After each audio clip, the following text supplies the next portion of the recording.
todos bienvenidos, yo soy Bastián Embueque. Mi nombre es Maylen Garay, yo soy Ana Olivares. Yo soy Catalina Quilán. Yo soy Cintia Torres. El día de hoy con mis compañeros les hablaremos sobre lógica proposicional y teoría de conjuntos. Primero, para comenzar, ¿qué es una proposición? Una proposición es una afirmación, como por ejemplo, Temuco es una ciudad, el 2 es un número primo. Estas pueden ser o totalmente verdaderas o totalmente falsas. Un ejemplo de una proposición son las exclamaciones, las preguntas y las variables, ya que no tienen un resultado totalmente verdadero o totalmente falso, eso no se puede comprobar. Y aquí hay un claro ejemplo que es Viva Chile, la cual es una interrogación, ¿qué hora es?, la cual es una pregunta. Las proposiciones se representan con la letra P, Q, R y así consecutivamente. Estas deben ser en minúscula. Bueno, las proposiciones se pueden clasificar en dos tipos. Están las simples y las compuestas. Las simples son las que solamente tienen un juicio y no tienen conectivos lógicos. Y las compuestas son las que tienen dos o más juicios y tienen conectivos lógicos. Por ejemplo, un ejemplo de proposición simple sería 2 es un número par, porque tiene un solo juicio y no tiene ningún conectivo lógico. Ahora, un ejemplo de proposición compuesta sería 2 es un número par y 4 es un número primo. Tiene dos juicios y el conectivo lógico sería el i. Ahora, ¿qué son los conectivos lógicos?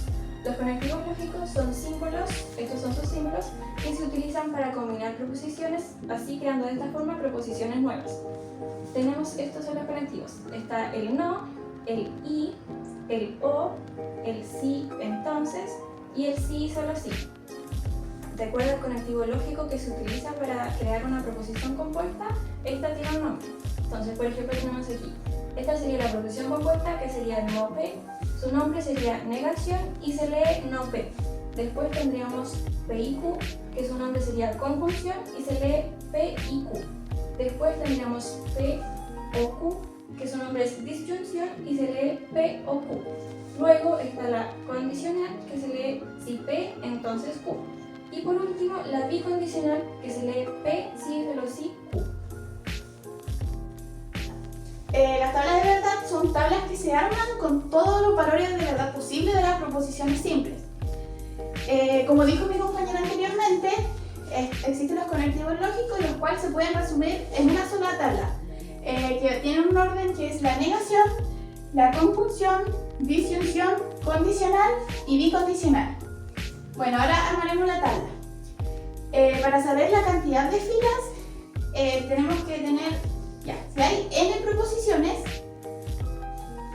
la fórmula sería 2 elevado a n. En este caso tenemos solamente dos proposiciones simples, que sería 2 elevado a 2, lo cual nos daría un resultado de 4. Por lo tanto, la tabla de verdad tendría 4 filas. Debemos poner los valores de verdad. En la primera sería verdadero, verdadero, falso, falso. En la segunda se debe poner 1 y 1, verdadero, falso, verdadero, falso. Ahora, la negación. La negación se arma poniendo el valor de verdad contrario al de la proposición simple. En este caso, no P, sería falso, falso, verdadero, verdadero. En la conjunción, para que sea verdadero, ambas proposiciones simples deben ser verdaderas. En este caso, P y Q ambas son verdaderas, por lo tanto, será verdadera. Acá hay una verdadera y falsa, entonces es falsa. Aquí igual, falso, verdadero, falso, falso, verdadero, falso. En la disyunción, tiene que haber al menos una proposición verdadera de las proposiciones simples que tenemos. Por ejemplo, en P y Q ambas son verdaderas, por lo tanto es verdadero. Tenemos una verdadera y una falsa. Y como tenemos una verdadera, es verdadera. Acá igual, falsa y verdadera, verdadera. Y acá como ambas son falsas, es falso. En la condicional, para que sea falso, el precedente tiene que ser verdadero y el consecuente falso. En este caso, en la segunda fila sería falso. Y las demás serían todas verdaderas. Y por último, en la bicondicional, ambas deben tener el mismo valor de verdad para que sea verdadero. En este caso, P y Q ambas son verdaderas, por lo tanto, verdadero. Aquí tienen distinto valor de verdad, falso. Aquí tienen distinto valor también, falso. Y por último, ambas tienen el mismo valor, así que quedaría como verdadera.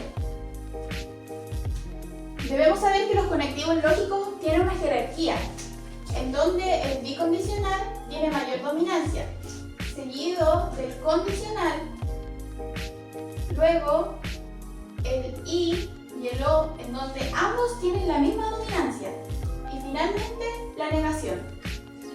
Esta jerarquía nos sirve para poder nombrar las proposiciones compuestas que se nos dan. Por ejemplo, tenemos una proposición compuesta en donde dice no P, entonces Q. ¿Cuál sería el nombre de esta proposición compuesta? Viendo la jerarquía, podríamos decir que es condicional, pero para esto están los paréntesis. Entonces, al tener los paréntesis y la negación queda fuera de los paréntesis, esa sería la dominancia en este. Por lo tanto, el nombre de esta proposición compuesta es la negación. En el siguiente ejemplo tenemos no Q o P, entonces P. Aquí el de mayor dominancia es el entonces, o sea, el condicional. Por lo tanto, esta proposición se va a llamar condicional.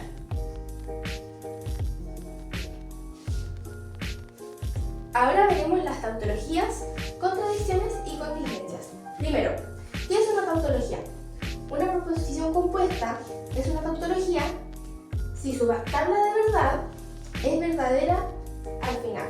No importa si los valores de verdad que tiene son mezclados. Al final es una tabla de tautología si al final tiene los valores de verdad verdaderos. Por lo tanto, acá tenemos P, si solo si Q, y sabemos que en la bicondicional el valor de verdad es verdadero cuando ambas tienen el mismo valor de verdad. Por lo tanto, aquí sería verdadero, verdadero, verdadero y verdadero. Así es como terminamos una tabla de tautología. Si a la última tabla le hubiéramos quitado la última columna, aquí tendríamos una contingencia. ¿Por qué? Porque hay 3 valores de verdad verdaderos y uno falso. Por lo tanto, no son todos iguales y eso formaría una contingencia. La contradicción es cuando todos los valores de la última columna son falsos. Por ejemplo, aquí tenemos P y Q y finalmente nos da M si, solo si, negación de M. Por lo tanto, aquí todos los valores de verdad serían falsos. Esta proposición.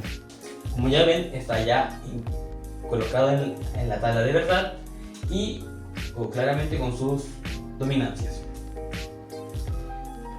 Utilizando P y R con esta notación, podemos darnos cuenta que esto es verdadero, esto es falso, verdadero, verdadero, verdadero también, falso, verdadero y verdadero. Ahora, para hacernos más cómodos del ver y leer, vamos a hacer que esta parte de la proposición sea una L, como ya está puesta aquí. Entonces, ahora tenemos que fijarnos en la P y en la L. Verdadero y verdadero es verdadero. Verdadero y falso es falso. Verdadero y verdadero, verdadero, claro. Verdadero y verdadero, verdadero. Falso y verdadero nos da un falso. Falso y falso, falso. Falso y verdadero da un falso. Por último, un falso y un verdadero nos da un falso. Bueno, ahora veremos teoría de conjuntos. Primero, ¿qué es un conjunto y qué es un elemento? La palabra conjunto la interpretamos intuitivamente por una colección o agrupamiento de objetos bien definidos y diferenciables entre sí. Y un elemento son los objetos que componen el conjunto. También tenemos algunos conjuntos especiales. Está el conjunto vacío y el conjunto universo. El conjunto vacío es el conjunto que no tiene ningún elemento y se denota por una letra griega, el phi. Y el universo es el que se fija para el desarrollo de una teoría o un problema y se denota por una U mayúscula. Ahora, tenemos dos formas de especificar un conjunto, por extensión y comprensión. Por extensión es nombrando directamente cada uno de sus elementos. Por ejemplo, aquí tenemos los múltiplos de 5, que serían 5, 10, 15, etc.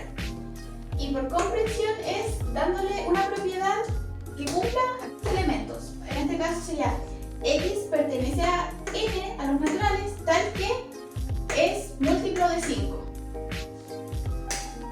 Operaciones de conjuntos. Unión. Sean A y B conjuntos dentro del universo, A unión B reúne a todos los elementos que están tanto en A como en B y viceversa, es decir, A o B y demás. Por lo tanto, aquí nuestra representación sería todo lo que está en A, todo lo que está en B y todo lo que está entre los dos. Su notación es X pertenece a A unión B si y solo si X pertenece a A o X pertenece a B. Por lo tanto, aquí tendremos la unión. Intersección. Sean A y B conjuntos dentro del universo, llamaremos A inter B al conjunto formado por los elementos que están tanto en A como en B. Por lo tanto, estaremos hablando de este conjunto. Su notación es X pertenece a A inter B si y solo si X pertenece a A y pertenece a B también. Por lo tanto, esa sería nuestra A inter B. Diferencia. Sean A y B conjuntos, diferencia y llamamos a A menos B con esta notación. X pertenece a A menos B si y solo si X pertenece a A y X no pertenece a B. Por lo tanto, aquí esto sería nuestra diferencia de A menos B. Diferencia simétrica. Sean A y B conjuntos dentro del universo, X pertenece a A diferencia de B si y solo si X pertenece a A menos B, por lo tanto es el conjunto A menos B, o X pertenece a B menos A. Por lo tanto, ¿qué deberíamos hacer acá? Tachar todo esto y todo esto. Así nos queda desde la mitad del conjunto, nos queda una diferencia simétrica. Otras formas de encontrar la diferencia simétrica las tenemos acá. A diferencia simétrica de B es igual a A menos B unido con B menos A. Por lo tanto, tendríamos lo mismo que ya tenemos en la pizarra. Otra forma sería A diferencia simétrica de B es igual a A unión de B, que ya habíamos visto que era todo el conjunto con la intersección, menos la intersección de A y B. Por lo tanto, se le quitaría esto y esto fuera. Complemento de un conjunto. Sea A un conjunto dentro del universo, tenemos que A complemento o complemento de A es igual a X perteneciente al universo, tal que X pertenece al universo y X no pertenece a A. Por lo tanto, tenemos que X pertenece al universo. Por lo tanto, estaría dentro del cuadro y X no pertenece a A. Entonces, lo que aquí tendríamos que lo que aquí sería nuestro conjunto sería todo esto. Y también acá. Otra forma de demostrar esto tenemos X pertenece al complemento de A o al complemento si y solo si X no pertenece a A, que sería lo que ya tenemos aquí.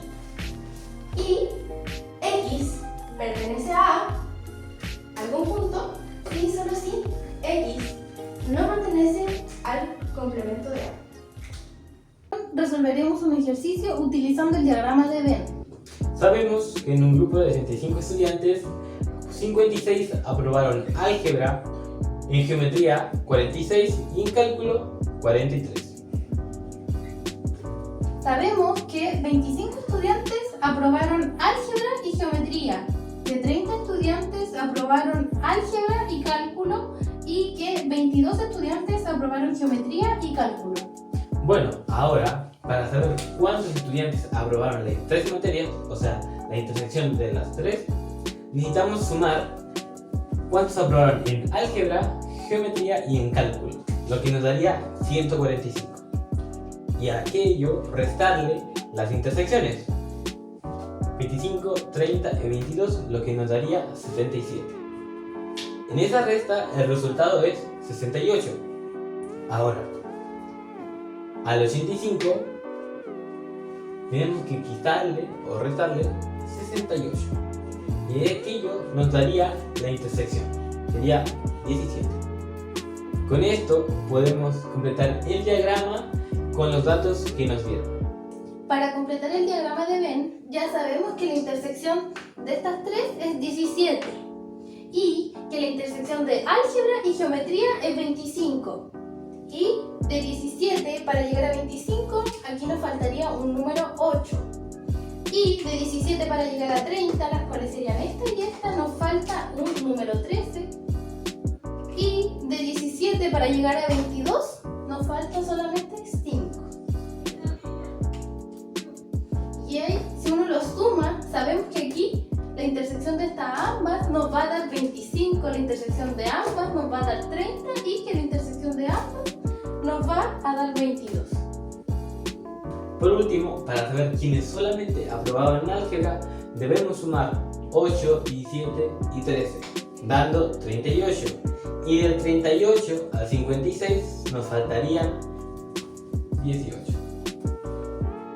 Ahora, para saber quiénes solamente aprobaron geometría, debemos sumar el 8, el 17 y el 5, dando un total de 30. Y del 30 al 46 nos faltarían 16. Y por último, en cálculo, sumando 13, 17 y 5, dando 35. Para 43 nos faltarían 8. Y así, solamente en álgebra aprobaron 18, en geometría 16 y en cálculo 8. Y esperamos que hayan aprendido mucho con este video. Muchas gracias.